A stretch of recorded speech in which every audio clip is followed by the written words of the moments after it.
ሰላም ጤና ይስጥልኝ ውድ የሐሲስ ስፖርት አድማጮች፣ በዛሬው የስፖርት መረጃችን የ2026 የዓለም ዋንጫ በትናንትናው ዕለት በደማቅ ሁኔታ ጅማሮን አድርጓል። እነዚህንና አዳዲስ የዝውውር ዜናዎችን ጨምሮ አጫጭር ስፖርታዊ መረጃዎችን ይዤ ቀርቤያለሁ። በስፋት የማስደምጣችሁ ይሆናል። አብራችሁ ይቆዩ።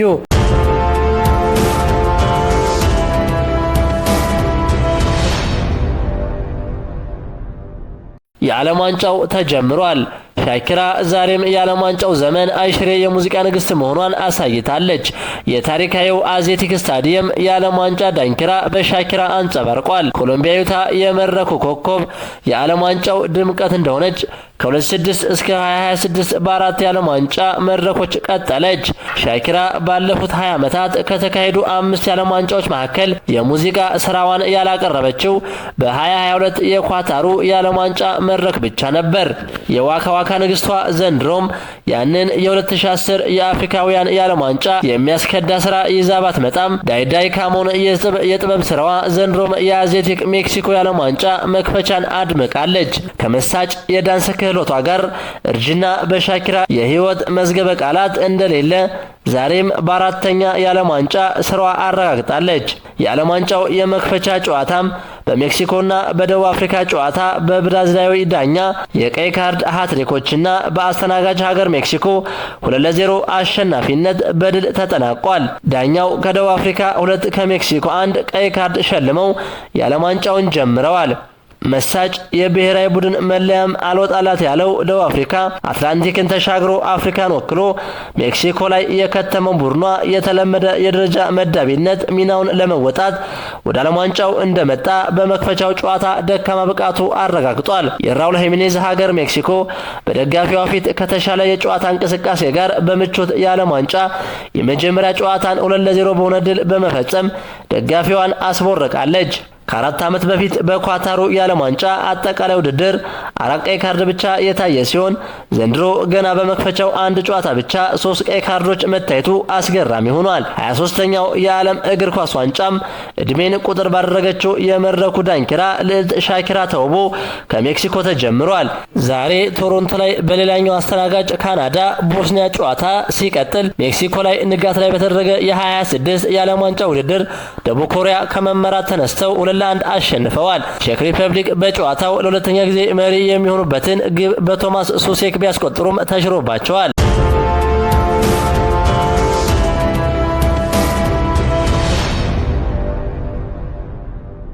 በሊቨርፑል አርሰናልና ቼልሲ የሚፈለገው ስፔናዊ የ23 ዓመት የአትሌቲኮ ቢልባኦ የግራ መስመር አጥቂ ኒኮ ዊሊያምስ እየታደነ ይገኛል። የተጫዋቹ አጠቃላይ የዝውውር ዋጋው 60 ሚሊዮን ፓውንድ ሲሆን በተጨማሪም ተጫዋቹ በጣሊያኑ ጁቬንቱስም በጥብቅ ይፈለጋል። ይህ የ23 ዓመት ስፔናዊ ኮከብ በ2025-26 የውድድር ዘመን በ24 የሊግ ጨዋታዎች ላይ በ10 ግቦች ላይ ቀጥተኛ ተሳትፎ ቢያደርግም አሁንም ከሱ ከሚጠበቀው ታላቅ የብቃት ማማ ላይ አልደረሰም ተብሎ ይታመናል።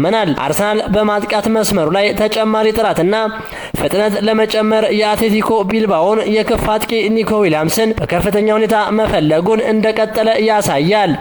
አርሰናል ቀደም ሲል እንደ ካይ ሃቨርትዝ ያሉ ተጫዋቾችን ብቃት መልሶ ማግኘት የቻለበትን መንገድ በማየት አሰልጣኝ ሚኬል አርቴታ ኒኮ ዊሊያምስን ወደ ለንደን በማምጣት በዓለም እግር ኳስ አናት ላይ ሊያስቀምጠው የሚችልበት ሰፊ እድል እንዳለ ትልቅ ግምት ተሰጥቶታል።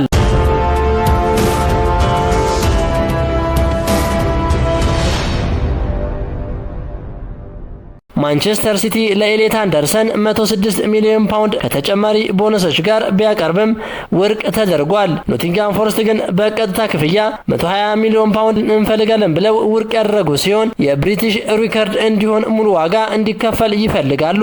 ጭማሪ ቦነስ የሚል ድርድር እንዲኖር አይፈልጉም ሲል ዴቪድ ኦርስቴን ዘግቧል። ኤሊት አንደርሰን በበኩሉ ወደ ማንቸስተር ሲቲ እንደሚያቀና ቡድኑን እንደሚቀላቀል እርግጠኛ ሆኗል። ጁቬንቱስ ከኤሚሊያኖ ማርቲኔዝ ጋር ለ3 ዓመት የሚቆይ ውል ከአስቶን ቪላ ጋር ስምምነት ላይ ደርሰዋል። አስቶን ቪላ ግብ ጠባቂውን በ15 ሚሊዮን ዩሮ አካባቢ ለመሸጥ ተዘጋጅቷል። ምንም እንኳን ጁቬንቱስ በአሁኑ ጊዜ ከ10 ሚሊዮን ዩሮ በታች ክፍያ ለመፈራረም ተስፋ ቢያደርጉም በሚቀጥሉት ቀናት በሁለቱ ክለቦች መካከል የሚደረገው ድርድር እንደሚቀጥል ይጠበቃል።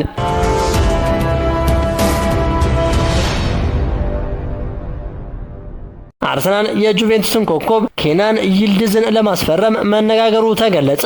የዘንድሮው የእንግሊዝ ፕሪሚየር ሊግ ሻምፒዮኑ አርሰናል በክረምቱ የዝውውር መስኮት የክንፍ መስመሩን ለማጠናከር የጁቬንቱስን ወጣት ኬናን ይልድዝን ለማስፈረም የመጀመሪያ ግንኙነት ማድረጉን ፉትቦል 365 የተባለው ስፖርታዊ ድረገጽ ዘግቧል። ታዋቂው የስፖርት ጋዜጠኛ ፋብሪዚዮ ሮማኖን ዋቢ አድርጎ ድረገጹ እንደገለጸው ከሆነ መድፈኞቹ በክረምቱ ከ3 እስከ 4 አዳዲስ ተጫዋቾችን ለማስፈረም አቅደዋል።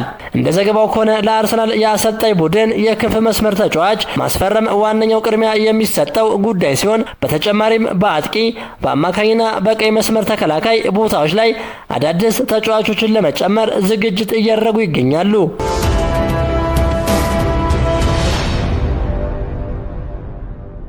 የጁሊያን አልቫሬዝ ዝውውር ገበያውን ያናጋ አዲስ መነጋገሪያ ሆኗል።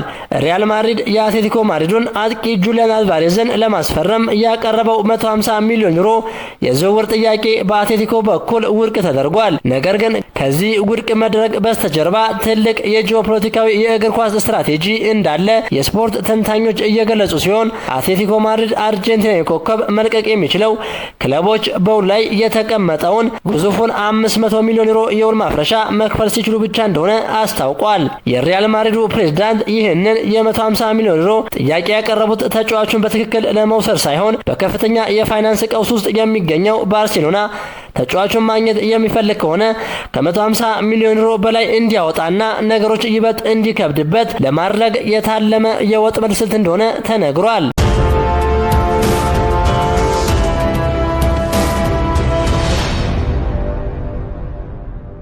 ክቡራን የሐሴ ስፖርት አድማጮች የዛሬው የስፖርት መረጃችን ይህንን ይመስል ነበር።